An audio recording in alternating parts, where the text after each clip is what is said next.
ആരാണ് കേരളത്തിൻ്റെ അടുത്ത മുഖ്യമന്ത്രി? അതിന് യോഗ്യൻ ആരാണ്? കേരളത്തിൻ്റെ ഇന്നത്തെ സാമൂഹിക പശ്ചാത്തലത്തിൽ ഒരു കൂടിയ ആലോചനയിലൂടെ ഏറ്റവും നല്ല ഒരു മുഖ്യമന്ത്രിയെ ജനങ്ങൾക്ക് കാഴ്ചവെക്കുകയാണ് വിജയിച്ചു വരുന്ന പാർട്ടികൾ ചെയ്യേണ്ടതിൻ്റെ മുഖ്യ ആവശ്യകത. മണ്ണും ചാരി നിന്നവൻ പെണ്ണിനെയും കൊണ്ടുപോയി എന്ന് പറയുന്നത് പോലെയാകും KC വേണുഗോപാൽ മുഖ്യമന്ത്രിയാകുമ്പോൾ സംഭവിക്കുന്നത്. മറ്റു കേഡർ പാർട്ടികളെക്കാൾ കോൺഗ്രസ് പാർട്ടിക്കുള്ള ഒരു ബലഹീനതയാണ് അണികളേക്കാൾ കൂടുതൽ നേതാക്കൾ ഉള്ളത്. സംസ്ഥാന തലത്തിൽ മാത്രമേ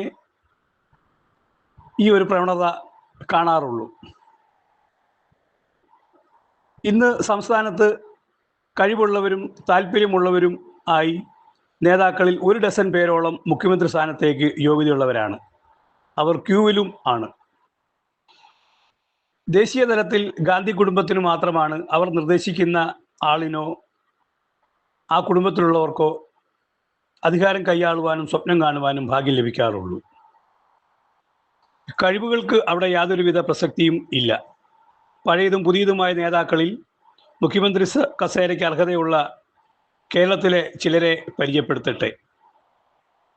VM Sudheeran, PJ Kurian, K Sudhakaran, K Muraleedharan, Sasi Tharoor, Thiruvanchoor Radhakrishnan, Ramesh Chennithala, KC Venugopal, VD Satheesan.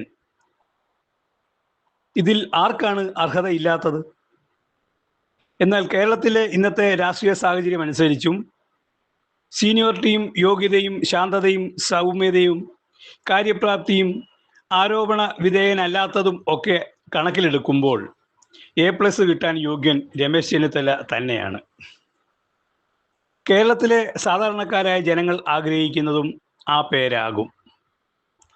സംസ്ഥാന ദേശീയ തലങ്ങളിൽ വിവിധ സ്ഥാനങ്ങൾ അലങ്കരിക്കുകയും അധികാരങ്ങൾ കൈയാളുകയും ചെയ്തിട്ടുള്ളതും മതസംഘടനകളും സഖ്യകക്ഷികളുമായുള്ള ചങ്ങാത്തവും ആരോഗ്യപരമായ തീരുമാനത്തിന് യോഗ്യൻ രമേശ് ചെന്നിത്തല തന്നെയാണ്.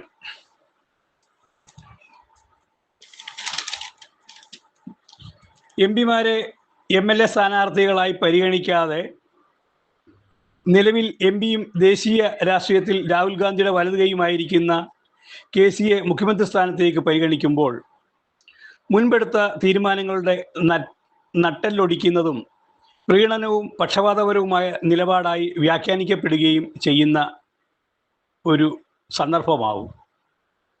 തന്നെയുമല്ല, ദേശീയ തലത്തിൽ രാഹുൽ ഗാന്ധിയുടെ കരങ്ങൾക്ക് ശക്തി പകരുന്ന സാന്നിധ്യമായി നിലകൊള്ളുന്ന KCയുടെ വിടവ് നികത്തുവാൻ മറ്റൊരാൾക്കാവുകയുമില്ല. KCയെ സന്തോഷിപ്പിക്കുക മാത്രമാണ് കേന്ദ്രത്തിൻ്റെ അജണ്ട എങ്കിൽ ലീഡർ കരുണാകരന് ആന്റണി ഉമ്മൻചാണ്ടി കൂട്ടുകെട്ടിൽ നേരിടേണ്ടി വന്ന സാഹചര്യങ്ങൾ കേരളത്തിൽ സംഭവിച്ചു കൂടായിക ഇല്ല. അങ്ങനെ സംഭവിച്ചില്ലെങ്കിൽ തന്നെ 6 മാസം മുഖ്യമന്ത്രി ആയിരിക്കുവാനേ KCക്ക് കഴിയൂ എന്നും വരാം. LDF BJP ഡീൽ ആരോപണം ഉച്ചകോടിയിൽ എത്തിച്ച KC ഡീൽ എന്താണെന്ന് തിരിച്ചറിയുന്ന സമയമായിരിക്കും അത്. കേന്ദ്രത്തിന് സമ്മതനായ വ്യക്തി എന്ന നിലയിലുള്ള പ്രഭാവം മാത്രമേ കേരള രാഷ്ട്രീയത്തിൽ KCക്കുള്ളൂ. ജനസമ്മതി എന്നും രമേശ് ചെന്നിത്തലയ്ക്ക് തന്നെയാണ്. KC അഥവാ മുഖ്യമന്ത്രി സ്ഥാനത്തേക്ക് ഇലക്ഷനെ നേരിടുമ്പോൾ MP സ്ഥാനവും മുഖ്യമന്ത്രി സ്ഥാനവും ഒരുപോലെ നഷ്ടമാകുവാൻ സാധ്യതയുണ്ട്. ഇനി VD സതീശനാണെങ്കിൽ കഴിഞ്ഞ 5 വർഷം പാർട്ടിക്ക് വേണ്ടി നല്ല പ്രവർത്തനം കാഴ്ചവെച്ചു. പ്രതിപക്ഷ നേതാവെന്ന നിലയിൽ അദ്ദേഹത്തിൻ്റെ ധർമ്മം വളരെ ക്രിയാത്മകവുമായിരുന്നു. ആ ക്രിയാത്മകതയ്ക്ക് പിന്നിൽ പ്രതിപക്ഷ നേതാവെന്ന അധികാരവും സ്വാതന്ത്ര്യവും അദ്ദേഹത്തിന് ഉണ്ടായിരുന്നതുകൊണ്ടാണ്. പക്ഷേ മുഖ്യമന്ത്രി കസേരയിലേക്കുള്ള യോഗ്യതയായി അത് കണക്കാക്കുന്നുവെങ്കിൽ രമേശിനല്ലയോ ആദ്യം ലഭിക്കേണ്ടത്? ആദ്യം പ്രതിപക്ഷ നേതാവെന്ന നിലയിൽ തിളങ്ങിയ ആളല്ലയോ രമേശ്? തന്നെയുമല്ല, ഇന്ന് KCക്കുള്ളതുപോലെ കേന്ദ്രത്തിൽ സമ്മതനും ഗ്രൂപ്പിൽ ഒന്നാമനുമായിരുന്ന സമയം ഉമ്മൻചാണ്ടിക്കായി കൈവന്ന അവസരം ഒഴിഞ്ഞ് പാർട്ടിയെ ശക്തിപ്പെടുത്തിയ വ്യക്തിയുമാണ് രമേശ്. 100-ലേറെ സീറ്റ് ലഭിച്ചില്ലെങ്കിൽ രാഷ്ട്രീയ വനവാസത്തിന് പോകുന്ന സതീശന് മുഖ്യമന്ത്രിയാകുവാൻ അവസരം എങ്ങനെ ലഭിക്കുമെന്നതാണ്. കേരള ജനതയുടെ മുമ്പിൽ വാക്കിന് വിലയില്ലാതാകുന്ന അവസരങ്ങളിൽ സതീശ ശപഥം പോലെ ആയല്ലോ എന്ന കോട്ടും രൂപപ്പെടും. 100-ലേറെ സീറ്റ് വാങ്ങിയാൽ തൻ്റെ ജീവിതവും ഭാവിയും തന്നെ വാതുവെച്ച് പോർവിളി നടത്തിയ സതീശനായി നിരുപാധികം അവസരം വിട്ടുകൊടുത്താൽ രമേശ് വീണ്ടും തൻ്റെ മഹാമനസ്കത കേരള ജനതയ്ക്ക് മുൻപിൽ വെളിവാക്കുന്ന സംഭവമാവും.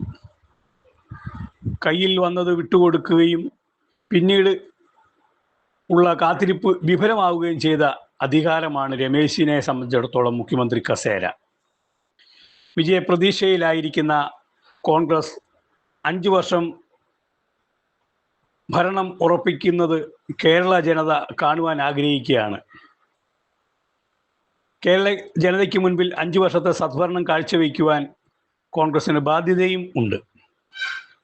മറ്റു മുന്നണികളുടെ കൈകളിൽ ഭരണം എത്തുവാൻ വഴിയൊരുക്കുവാൻ സാഹചര്യം ഒരുക്കരുത്. കീഴ്വഴക്കവും ആരോഗ്യപരവും നീതിപൂർവവുമായ തീരുമാനം രമേശ് മുഖ്യമന്ത്രിയായി വരുന്നത് തന്നെയായിരിക്കും. മറ്റു പ്രധാന സ്ഥാനങ്ങൾ അലങ്കരിച്ചുകൊണ്ട് ഭരണത്തിൽ പങ്കാളികളാകുവാൻ ബാക്കിയുള്ളവർക്കും സാധിക്കുമല്ലോ. കിട്ടിയ അവസരം ബുദ്ധിപൂർവം ഉപയോഗിക്കുകയും ജനങ്ങളുടെ ആശയ്ക്കൊത്ത് ഉയരുകയും ചെയ്താൽ അടുത്ത തവണ മുഖ്യമന്ത്രി പദത്തിലെത്താൻ മറ്റുള്ളവർക്കും കഴിയുമെന്നതിൽ 2 പക്ഷമില്ല. സ്വാർത്ഥത വെടിയുക, സദ്ഭരണം കാഴ്ചവെക്കുക. ജയ് ഹിന്ദ്.